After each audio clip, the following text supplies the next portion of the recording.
Cordiales saludos, apreciados amigos. Les invito a abrir sus Biblias en 2 de Pedro, capítulo 3. La retórica política de nuestros días es sobre algo llamado un nuevo régimen mundial. Una y otra vez los líderes mundiales hablan sobre un nuevo régimen mundial. La verdad del caso es que sí se acerca un nuevo régimen mundial, pero no va a ser implementado por los políticos. De hecho, el versículo 13 de 2 de Pedro capítulo 3 dice: pero nosotros esperamos, según sus promesas, cielos nuevos y tierra nueva. No solo un nuevo régimen mundial, sino que el mismo cielo va a ser nuevo. El nuevo régimen mundial está por venir, pero no como algunos piensan. Porque lo que este mundo llama un nuevo régimen mundial es solo una reestructuración del viejo desorden. Alguien dijo sabiamente: no se puede hacer buenos huevos revueltos con huevos podridos. El nuevo régimen mundial va a ocurrir cuando el Señor Jesucristo regrese con poder y gloria para recibir a los suyos y para juzgar a los que le rechazaron. Recuerde que 2 de Pedro habla del cristianismo auténtico, lo verdadero, no lo falsificado. Y cuando Pedro habla sobre el cristianismo auténtico, él está advirtiendo acerca de los apóstatas. En este tercer capítulo, primero tenemos un argumento contra la segunda venida del Señor Jesucristo por parte de los apóstatas. Y luego tenemos la afirmación y confirmación apostólica de la segunda venida del Señor Jesús. Esto me emociona, porque veo el caos a mi alrededor, la situación en que está el mundo de hoy. Y no importa cuán mala se ponga, yo sé cómo va a acabar. Y en lugar de quejarnos, ¿en qué va a terminar todo este mundo?, los creyentes podemos decir: ¡gloria a Dios! Miren quién regresará al mundo. La piedra angular de nuestra fe es la deidad de Cristo. Y la esperanza de nuestra fe es que Jesucristo, quien vino a morir en nuestro lugar, regresará a gobernar y reinar con poder y gran gloria. Así que el mensaje de hoy tiene 2 puntos. El primer punto es la denegación escarnecedora de su venida. El segundo punto, la declaración escrita de su venida.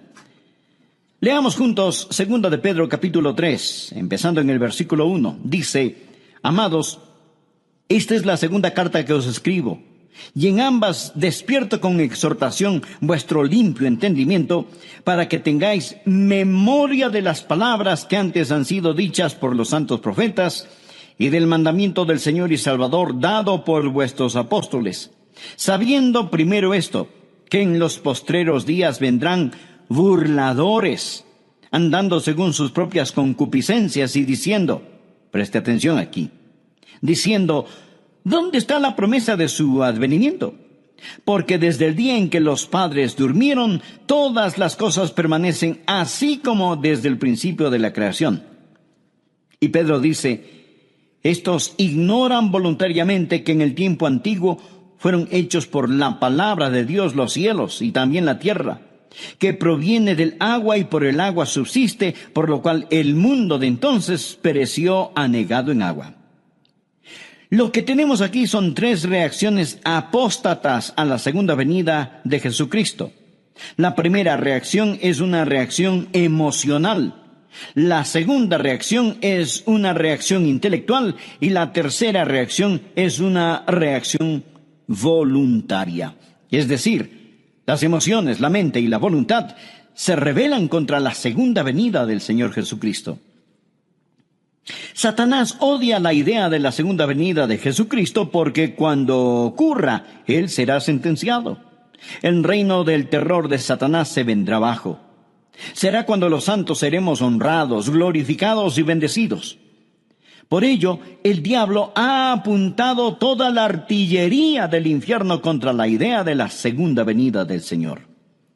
El primer punto es la denegación escarnecedora o burla de su venida. La primera reacción es una reacción emocional. Dice la palabra: en los postreros días vendrán burladores. Es un argumento emocional. Existen aquellos que simplemente se reirán y se burlarán de la segunda venida. La burla no es sustituto para la verdad. Pero cuando un hombre está perdiendo un argumento, muchas veces opta por utilizar la burla, la ridiculización y el sarcasmo. Los verdaderos creyentes siempre han sabido que cuando defienden la verdad, se exponen a la burla y el ridículo. El siervo no es mayor que su señor. Marcos 5, versículo 40. Y se burlaron de él. ¿De quién? Del Señor Jesús. Lucas capítulo 22 y versículo 63 habla de cuando Jesucristo iba rumbo a la cruz. Dice: y los hombres que custodiaban a Jesús se burlaban de él y le golpeaban. Se los puede imaginar muertos de risa, apuntando su dedo al Señor. Se burlaron y golpearon al Hijo de Dios. Si se ríen de usted por creer en Cristo y en su segunda venida, recuerde que está en muy buena compañía. El arsenal diabólico para impedir que usted ame, conozca y sirva a Dios es la ridiculización y la burla. En los postreros días vendrán burladores andando según sus propias concupiscencias. ¿Por qué se ponen tan emocionales estas personas acerca de la segunda venida de Jesucristo? ¿Por qué la odian? Porque viven en pecado. Ellos están viviendo en pecado. Muéstreme un burlador y le mostraré un pecador. Los burladores van tras sus propias lujurias, deseos. Muéstreme un hombre que ridiculiza la segunda venida de Jesucristo, el juicio, y yo le mostraré un hombre que tiene las iniciales del diablo talladas sobre su corazón. Muéstreme una mujer que se burla de las cosas santas, y le mostraré a una mujer cubierta con las asquerosas huellas digitales del pecado. En los postreros días vendrán burladores andando según sus propias concupiscencias. Esta es la reacción emocional contra el Señor Jesucristo. Pero la Biblia enseña en Proverbios que Dios también se va a reír. Proverbios 1, empezando en el versículo 24, dice: por cuanto llamé, Dios le está hablando a usted ahora. Por cuanto llamé y no quisisteis oír, extendí mi mano, y no hubo quien atendiese, sino que desechasteis todo consejo mío, y mi reprensión no quisisteis. Ahora escuche: también yo me reiré en vuestra calamidad, y me burlaré cuando os viniere lo que teméis. Cuando viniere como una destrucción lo que teméis, y vuestra calamidad llegare como un torbellino, cuando sobre vosotros viniere tribulación y angustia. Lo que Dios está diciendo es que usted puede irse riendo al infierno, pero no podrá salir de él. Dios está diciendo, como decimos hoy, el que ríe al último, ríe mejor. Los apóstatas no solo están satisfechos con rechazar las cosas santas, sino que tienen un enorme deseo diabólico de ridiculizar las cosas santas. Había un emperador romano cuyo nombre era Juliano. Cuando él era un joven, profesó conocer al Señor Jesucristo y ser un creyente, pero nunca se convirtió verdaderamente. Llegó a ser un apóstata y persiguió a los creyentes con todo su poder, ridiculizando la fe cristiana. Juliano, el apóstata, tenía un amigo de la niñez cuyo nombre era Agatón. Ellos crecieron juntos. Después de muchos años se encontraron. Agatón era un creyente que servía fielmente al Señor día tras día. Cuando Juliano el emperador se encontró con Agatón, le dijo: Agatón, ¿cómo le va a tu amigo el carpintero de Nazaret? Él tiene suficiente trabajo. Le están saliendo algunos trabajitos como carpintero. Y Agatón muy serenamente le respondió: oh sí, Juliano, él tiene mucho que hacer. De hecho, él está muy ocupado haciendo un ataúd para tu imperio. Él era un profeta, porque en 2 años Juliano murió en una batalla y su imperio comenzó a desmantelarse. La historia nos dice que cuando Juliano el apóstata estaba tendido en el campo de batalla, se metió la mano en su herida mortal y tomó un puñado de sangre y la lanzó a los cielos y exclamó: has vencido, oh Galileo. Los burladores aman su pecado y argumentan contra el juicio y la segunda venida de Jesucristo. Es una reacción emocional.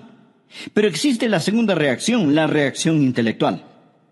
Por favor, leamos el versículo 4. Dice: los burladores andando según sus propias concupiscencias y diciendo, ¿dónde está la promesa de su advenimiento? Porque desde el día en que los padres durmieron, ahora escuche, todas las cosas permanecen así como desde el principio de la creación. Lo que ellos están diciendo es que si Jesucristo regresa en poder y gloria, si fuera a haber un nuevo cielo y una nueva tierra, lo que eso significaría es que habría una interrupción en el reino de las leyes naturales. Ellos dicen, nosotros, los eruditos, los intelectuales, hemos encontrado que desde la creación no ha habido cosa semejante, y no hay ninguna razón para creer que Jesucristo va a venir, ni para creer que habrá un nuevo planeta Tierra.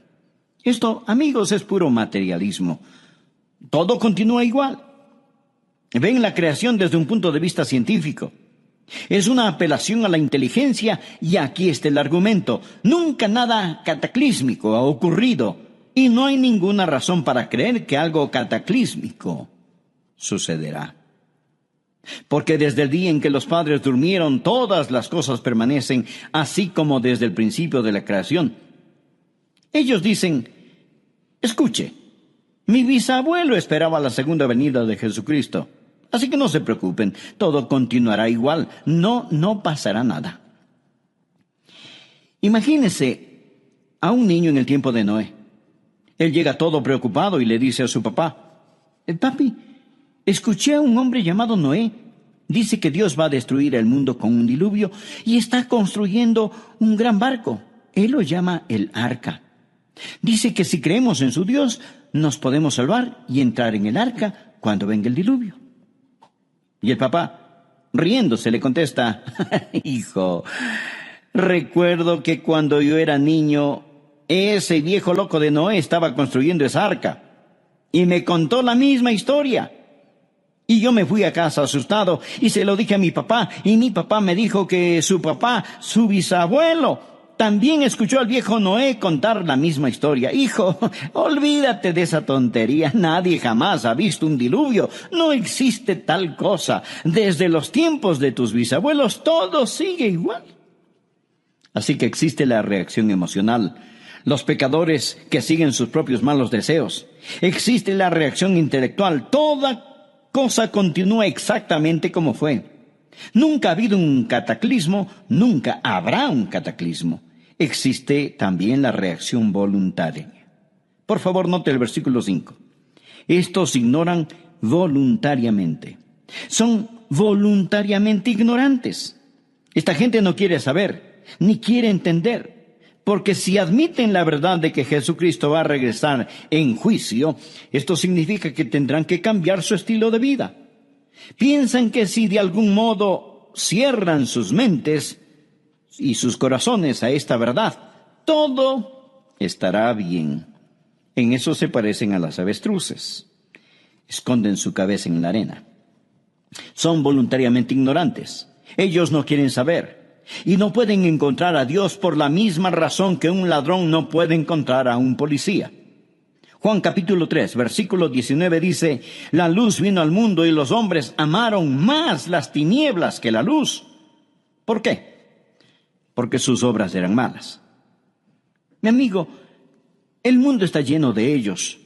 Usted habla con las personas sobre ponerse en paz con Dios, les habla sobre la segunda venida de Jesucristo y lo cortan, lo paran, no quieren oír, no quieren saber. El problema no está en sus mentes, el problema está en sus corazones.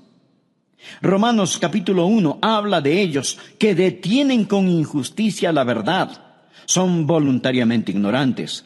Y su reacción emocional, intelectual y voluntaria sirve para negar esa gran verdad, la gloriosa verdad bíblica de la segunda venida del Señor Jesucristo. El segundo punto, la declaración escrita de su venida. Ya escuchamos a los apóstatas con su denegación escarnecedora. Ahora escuchemos a los apóstoles con su declaración escrita. Simón Pedro da 3 respuestas apostólicas a los argumentos o reacciones apóstatas para reafirmar la segunda venida de Jesucristo. La primera es su memorable promesa. Su memorable promesa. Leamos el versículo 1. Amados, Esta es la segunda carta que os escribo, y en ambas despierto con exhortación vuestro limpio entendimiento para que tengáis memoria. Por favor, subraye la palabra memoria. Para que tengáis memoria de las palabras que antes han sido dichas por los santos profetas y del mandamiento del Señor y Salvador dado por vuestros apóstoles. Bien. ¿Cuáles eran esas palabras? Una promesa. Mire el versículo 4. ¿Dónde está la promesa de su advenimiento? Ahora mire el versículo 9. El Señor no retarda su promesa. Saltémonos al 13. Pero nosotros esperamos, según su promesa, cielos nuevos y tierra nueva. Lo que está diciendo el apóstol es que Él nos hizo una memorable promesa y Él vendrá otra vez. Los profetas y los apóstoles nos dicen que recordemos lo que Dios ha dicho. Sabemos la importancia del nuevo nacimiento. Mas, ¿sabía que el Nuevo Testamento solo lo menciona 9 veces? La maravillosa doctrina del bautismo se menciona solo 20 veces en el Nuevo Testamento. El arrepentimiento solo 70 veces en el Nuevo Testamento. Pero el Nuevo Testamento habla, sin tocar el Antiguo Testamento, habla 380 veces en términos gráficamente claros de la segunda venida de Jesucristo. Esa es la razón por la que Pedro dijo: tengáis memoria de las palabras que antes han sido dichas por los santos profetas y por vuestros apóstoles. Si usted agrega a los profetas lo que los apóstoles dicen, un versículo de cada 25 en la Biblia habla de la segunda venida de Jesucristo. Dios no puede mentir. Dios lo ha prometido. Por ello, el recordatorio apostólico es su memorable promesa. Recuerde, téngalo presente. El Dios que no puede mentir lo ha prometido. Segundo, Pedro nos recuerda de su magno poder. Recuerda lo que ellos dicen. Los apóstatas dicen: todo continúa igual. No hay ninguna interrupción en el reino de las leyes naturales.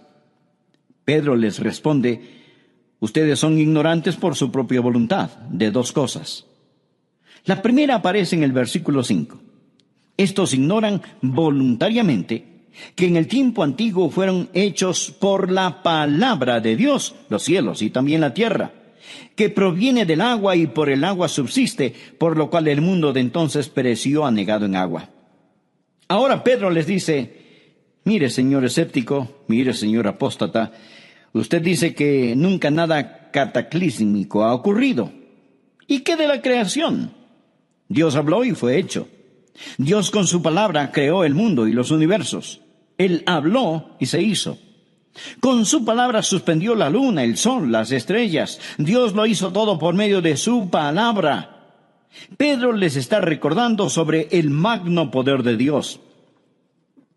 Los escépticos modernos y ateos de hoy intentan encontrar el origen de la vida.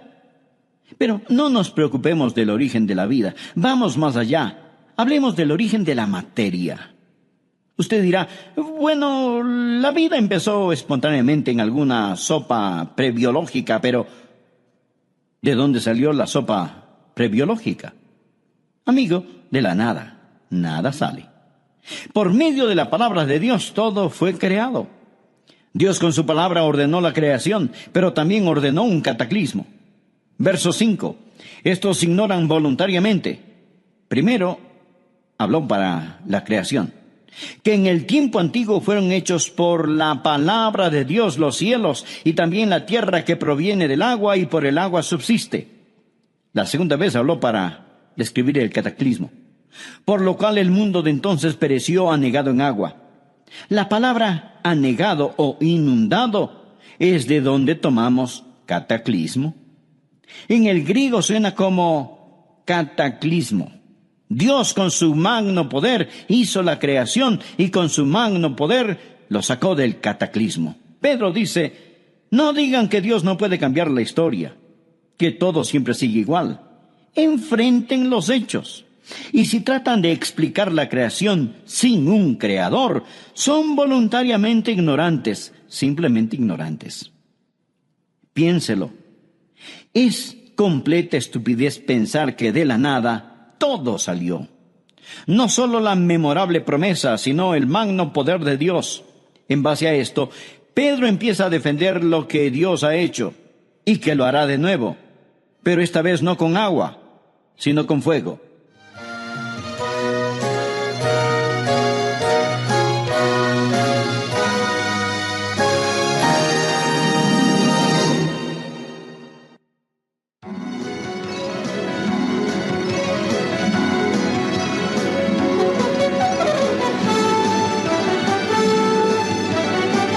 Jesús dijo en Lucas 13:3, no, antes si no os arrepentís, todos pereceréis igualmente.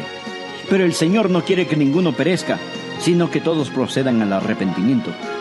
Amigo, Él está por venir, en llamas de fuego para castigar a los que no conocen a Dios, ni obedecen el Evangelio de nuestro Señor y Salvador Jesucristo. ¿Que cómo lo sé? Pues por su memorable promesa. Y aún no ha venido por su misericordiosa paciencia.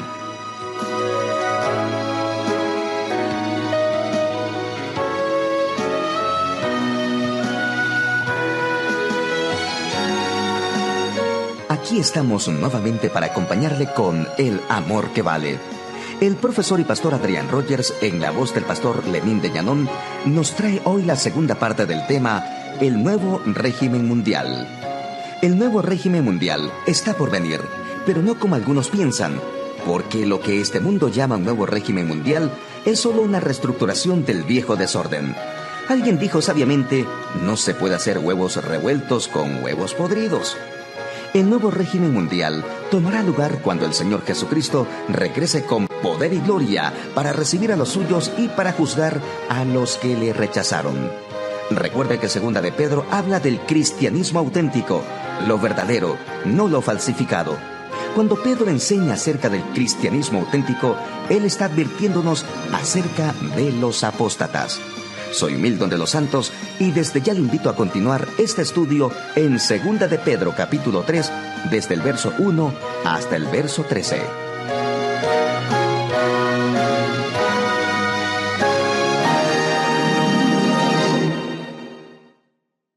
En este tercer capítulo, primero tenemos un argumento contra la segunda venida del Señor Jesucristo por parte de los apóstatas. Y luego tenemos la afirmación y confirmación apostólica de la segunda venida del Señor Jesús. Esto me emociona, porque veo el caos a mi alrededor, la situación en que está el mundo de hoy, y no importa cuán mala se ponga, yo sé cómo va a acabar. Y en lugar de quejarnos, ¿en qué va a terminar todo este mundo?, los creyentes podemos decir, ¡gloria a Dios! Miren quién regresará al mundo. La piedra angular de nuestra fe es la deidad de Cristo. Y la esperanza de nuestra fe es que Jesucristo, quien vino a morir en nuestro lugar, regresará a gobernar y reinar con poder y gran gloria. Así que el mensaje de hoy tiene 2 puntos. El primer punto es la denegación escarnecedora de su venida. El segundo punto, la declaración escrita de su venida. Leamos juntos 2 de Pedro capítulo 3, empezando en el versículo 1. Dice, amados, esta es la segunda carta que os escribo, y en ambas despierto con exhortación vuestro limpio entendimiento, para que tengáis memoria de las palabras que antes han sido dichas por los santos profetas, y del mandamiento del Señor y Salvador dado por vuestros apóstoles, sabiendo primero esto, que en los postreros días vendrán burladores, andando según sus propias concupiscencias y diciendo, preste atención aquí, diciendo, ¿dónde está la promesa de su advenimiento? Porque desde el día en que los padres durmieron, todas las cosas permanecen así como desde el principio de la creación. Y Pedro dice, estos ignoran voluntariamente que en el tiempo antiguo fueron hechos por la palabra de Dios los cielos y también la tierra, que proviene del agua y por el agua subsiste, por lo cual el mundo de entonces pereció anegado en agua. Por favor, note el versículo 5. Estos ignoran voluntariamente. Son voluntariamente ignorantes. Esta gente no quiere saber, ni quiere entender. Porque si admiten la verdad de que Jesucristo va a regresar en juicio, esto significa que tendrán que cambiar su estilo de vida. Piensan que si de algún modo cierran sus mentes y sus corazones a esta verdad, todo estará bien. En eso se parecen a las avestruces. Esconden su cabeza en la arena. Son voluntariamente ignorantes. Ellos no quieren saber. Y no pueden encontrar a Dios por la misma razón que un ladrón no puede encontrar a un policía. Juan capítulo 3, versículo 19 dice: la luz vino al mundo y los hombres amaron más las tinieblas que la luz. ¿Por qué? Porque sus obras eran malas. Mi amigo, el mundo está lleno de ellos. Usted habla con las personas sobre ponerse en paz con Dios, les habla sobre la segunda venida de Jesucristo y lo cortan, lo paran, no quieren oír, no quieren saber. El problema no está en sus mentes, el problema está en sus corazones. Romanos capítulo 1 habla de ellos que detienen con injusticia la verdad. Son voluntariamente ignorantes y su reacción emocional, intelectual y voluntaria sirve para negar esa gran verdad, la gloriosa verdad bíblica de la segunda venida del Señor Jesucristo. El segundo punto, la declaración escrita de su venida. Ya escuchamos a los apóstatas con su denegación escarnecedora.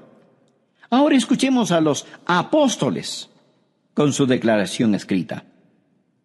Simón Pedro da 3 respuestas apostólicas a los argumentos o reacciones apóstatas para reafirmar la segunda venida de Jesucristo.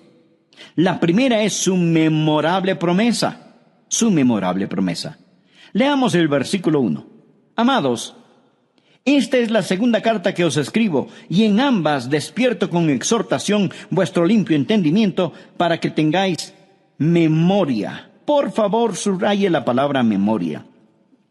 Para que tengáis memoria de las palabras que antes han sido dichas por los santos profetas y del mandamiento del Señor y Salvador dado por vuestros apóstoles. Bien, ¿cuáles eran esas palabras? Una promesa. Mire el versículo 4. ¿Dónde está la promesa de su advenimiento? Ahora mire el versículo 9. El Señor no retarda su promesa. Saltémonos al 13. Pero nosotros esperamos, según su promesa, cielos nuevos y tierra nueva.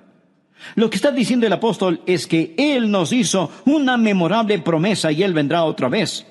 Los profetas y los apóstoles nos dicen que recordemos lo que Dios ha dicho.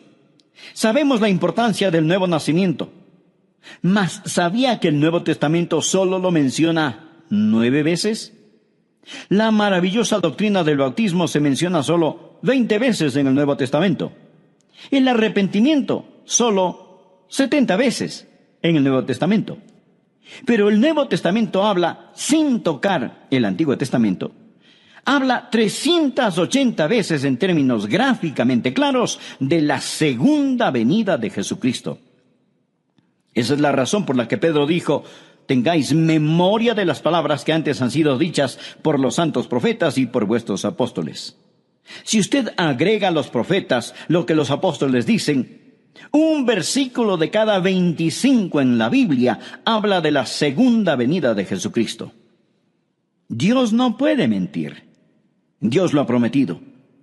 Por ello, el recordatorio apostólico es su memorable promesa. Recuerde, téngalo presente. El Dios que no puede mentir lo ha prometido. Segundo, Pedro nos recuerda de su magno poder. Recuerda lo que ellos dicen. Los apóstatas dicen: todo continúa igual. No hay ninguna interrupción en el reino de las leyes naturales.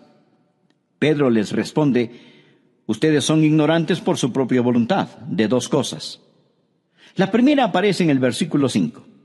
Estos ignoran voluntariamente que en el tiempo antiguo fueron hechos por la palabra de Dios los cielos y también la tierra, que proviene del agua y por el agua subsiste, por lo cual el mundo de entonces pereció anegado en agua.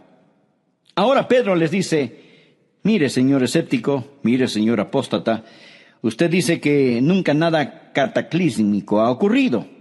¿Y qué de la creación? Dios habló y fue hecho. Dios con su palabra creó el mundo y los universos. Él habló y se hizo. Con su palabra suspendió la luna, el sol, las estrellas. Dios lo hizo todo por medio de su palabra. Pedro les está recordando sobre el magno poder de Dios. Los escépticos modernos y ateos de hoy intentan encontrar el origen de la vida. Pero no nos preocupemos del origen de la vida. Vamos más allá. Hablemos del origen de la materia. Usted dirá, bueno, la vida empezó espontáneamente en alguna sopa prebiológica, pero ¿de dónde salió la sopa prebiológica? Amigo, de la nada. Nada sale. Por medio de la palabra de Dios todo fue creado. Dios con su palabra ordenó la creación, pero también ordenó un cataclismo. Verso 5. Estos ignoran voluntariamente. Primero, habló para la creación. Que en el tiempo antiguo fueron hechos por la palabra de Dios los cielos y también la tierra que proviene del agua y por el agua subsiste. La segunda vez habló para describir el cataclismo. Por lo cual el mundo de entonces pereció anegado en agua. La palabra anegado o inundado es de donde tomamos cataclismo. En el griego suena como cataclismo. Dios con su magno poder hizo la creación y con su magno poder lo sacó del cataclismo. Pedro dice, no digan que Dios no puede cambiar la historia, que todo siempre sigue igual. Enfrenten los hechos. Y si tratan de explicar la creación sin un creador, son voluntariamente ignorantes, simplemente ignorantes. Piénselo. Es completa estupidez pensar que de la nada todo salió. No solo la memorable promesa, sino el magno poder de Dios. En base a esto, Pedro empieza a defender lo que Dios ha hecho y que lo hará de nuevo, pero esta vez no con agua, sino con fuego. Versículo 7. Pero los cielos y la tierra que existen ahora están reservados por la misma palabra, o sea, la misma palabra con que los creó, guardados para el fuego en el día del juicio y de la perdición de los hombres impíos. Note la frase, guardados para el fuego. El señor Kenneth Whist, un erudito del griego, dice que esto literalmente significa que los cielos y la tierra ahora mismo están almacenados con fuego. Es palabra de donde tomamos la palabra tesorería, es decir, este mundo es una tesorería de fuego. El universo entero está guardado con fuego. La naturaleza subatómica del universo nos dice que todo no es materia, sino que realmente es fuego. El hombre solía pensar que la partícula más pequeña de la materia era el átomo. Pero ahora sabemos sobre la naturaleza subatómica del átomo, y el átomo tiene un núcleo. Este tiene una carga eléctrica positiva, y girando a su alrededor están los electrones, y estos son negativos. Por eso existe una atracción y se mantienen unidos. El electrón es increíblemente rápido. Escuche, algo asombroso sobre los electrones del átomo es que giran alrededor del núcleo billones de veces cada millonésima de segundo. Nadie sabe realmente qué es esta fuerza eléctrica. La podemos describir, pero no sabemos lo que es. Einstein dijo antes de morir que esperaba descubrir lo que es la electricidad, pero nunca lo hizo. Podemos poner esta cosa de algún modo en proporciones matemáticas, pero los científicos no saben cuál es la fuerza que los une. Dije que el núcleo tiene una carga eléctrica positiva y girando a su alrededor están los electrones que son negativos. Por eso existe una atracción y se mantienen unidos. Pero también tiene neutrones y protones. Los neutrones son neutros y los protones son positivos. No existe atracción, mas estos no se caen. ¿Qué causa que todos se mantengan unidos? Colosenses 1:17 nos habla acerca del Señor Jesús y dice, todas las cosas en Él subsisten. Significa que Él lo sostiene todo, ya sean los planetas en órbita o los electrones que giran alrededor del núcleo de un átomo. Él es la goma de las galaxias, el Señor Jesucristo. Hebreos 1:3 dice, Jesús quien sustenta o sostiene todas las cosas con la palabra de su poder. Pedro dice, están guardados con el fuego. Todo es fuego. porque todo está formado de una estructura molecular. Hebreos 11:3 dice, lo que se ve fue hecho de lo que no se ve. Pedro les dice a los apóstatas que ridiculizan la segunda venida de Jesucristo, les recuerdo su memorable promesa, les recuerdo su magno poder y les recuerdo su misericordiosa paciencia. Por favor, leamos el versículo 8. Mas, oh amados, no ignoréis esto, que para con el Señor un día es como 1000 años y 1000 años como un día. El Señor no retarda su promesa, según algunos la tienen por tardanza, sino que es paciente para con nosotros, no queriendo que ninguno perezca, sino que todos procedan al arrepentimiento. Pero el día del Señor vendrá como ladrón en la noche, en el cual los cielos pasarán con gran estruendo. Usted sabe que la gente que intenta deducir cómo todo llegó a ser dicen, bien, todo empezó con una gran explosión. Nunca nos explican qué fue lo que explotó. Solo el hombre puede desviarse 180 grados hacia lo opuesto. Todo no empezó con una gran explosión. Todo va a concluir con una gran explosión. Dice la palabra, pero el día del Señor vendrá como ladrón en la noche, en el cual los cielos pasarán con gran estruendo, y los elementos ardiendo serán deshechos. Ardiendo significa calor interno, fiebre, calentura. Y la tierra y las obras que en ella hay serán quemadas. Puesto que todas estas cosas han de ser deshechas, ¿cómo no debéis vosotros andar en santa y piadosa manera de vivir, esperando y apresurándoos para la venida del día de Dios, en el cual los cielos encendiéndose serán deshechos y los elementos siendo quemados se fundirán? Pero nosotros esperamos, según sus promesas, cielos nuevos y tierra nueva, en los cuales mora la justicia. Por lo cual, oh amados, estando en espera de estas cosas, procurad con diligencia ser hallados por Él sin mancha e irreprensibles, en paz. Amigo, presta atención al versículo 15. Y tened entendido que la paciencia de nuestro Señor es para salvación. La paciencia de Dios es para salvación. ¿Y qué significa? Mi estimado amigo, significa que Dios no quiere que usted muera y vaya al infierno. Eso es lo que significa. Si Jesucristo hubiera regresado ayer y usted no es salvo, su destino estaría irrevocablemente establecido. El Señor mantiene la puerta de la misericordia abierta para usted. Dios es un Dios de misericordia. Y Pedro les contesta a los apóstatas estas 3 cosas. Existe una memorable promesa, existe el magno poder de Dios y existe la misericordia y la paciencia de Dios. Versículo 9. El Señor no queriendo que ninguno perezca, sino que todos procedan al arrepentimiento. Dios está esperando que usted acepte su salvación. Y usted dirá, bueno, si Dios es tan misericordioso, yo no tengo de qué preocuparme. No, mi estimado amigo, mire el versículo 10. Pero el día del Señor vendrá.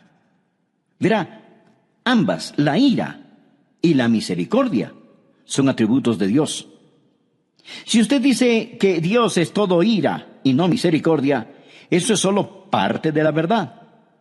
Y si dice que Dios es todo misericordia y no ira, eso es solo parte de la verdad. Cuando usted toma solo parte de la verdad y la convierte en toda la verdad, se vuelve una falsedad. Existe la misericordia de Dios y la ira de Dios. Dios no quiere que ninguno perezca, pero la ira, el día del Señor, vendrá. Alguien sabiamente dijo, ahora mismo las tempestuosas aguas de la ira de Dios golpean furiosamente la represa de su misericordia. La misericordia debe dar paso a la ira porque el día del Señor vendrá. Yo no sé cuándo la última alma que completará la esposa se convertirá. Quizás sea usted, amigo, y la esposa estará completa. Entonces sonará la trompeta. Los muertos en Cristo resucitarán primero y los que estemos vivos seremos arrebatados y cambiados así en un abrir y cerrar de ojos para encontrarnos en el aire con el Señor. Pero no sé cuándo será, mas Él está por venir. Amigo, si Jesucristo fuera a venir ahora mismo, ¿qué pasaría con usted? Verá, él dijo, pero el día del Señor vendrá. ¿Cómo? Mírelo, como ladrón en la noche, de repente, inesperadamente, cataclísmicamente. Jesús dijo en Lucas 13:3, no, antes si no os arrepentís, todos pereceréis igualmente. Pero el Señor no quiere que ninguno perezca, sino que todos procedan al arrepentimiento. Amigo, Él está por venir, en llamas de fuego para castigar a los que no conocen a Dios, ni obedecen el Evangelio de nuestro Señor y Salvador Jesucristo. ¿Que cómo lo sé? Pues por su memorable promesa. Y aún no ha venido por su misericordiosa paciencia. Jesús no quiere que usted muera y vaya al infierno. De verdad, Él no lo quiere. La Biblia dice, porque de tal manera amó Dios al mundo que ha dado a su Hijo unigénito, para que todo aquel que en Él cree no se pierda, mas tenga vida eterna. Por consiguiente, ¿qué tiene que hacer usted para no perecer? Pues arrepentirse. ¿Cuál es el arrepentimiento? La palabra griega metanoia o arrepentimiento significa cambiar de pensar. Antes usted confiaba en sí mismo, vivía en pecado, iba por su lado, hacía lo que le daba la gana. Ahora se da un cambio radical y dramático de pensar, se arrepiente, pone su fe no en sí mismo, sino en Jesucristo, abandona sus pecados, abandona sus viejos caminos. Estimado amigo, ¿es usted salvo? No le pregunté si es usted católico, bautista, metodista o lo que sea. Lo que quiero decir es que necesita saber sin lugar a dudas que se ha arrepentido de sus pecados y que ha recibido a Cristo como su Salvador personal. Le imploro que lo haga ahora. Y le invito a orar de la siguiente manera. Usted personalmente. Amado Dios, yo sé que tú me amas. Sé que quieres salvarme. Jesús, tú moriste en mi lugar para salvarme y prometiste salvarme si confiaba solo en ti. Y eso es lo que estoy haciendo ahora. Confío en ti. En este momento, con todo mi ser, abro mi corazón, me arrepiento de mis pecados y te recibo como mi Señor y Salvador. Gracias por salvarme. Finalmente, quiero decirle que el solo repetir estas palabras no le salvarán. Pero si las dijo de corazón, con todo su ser, con arrepentimiento, con fe, le aseguro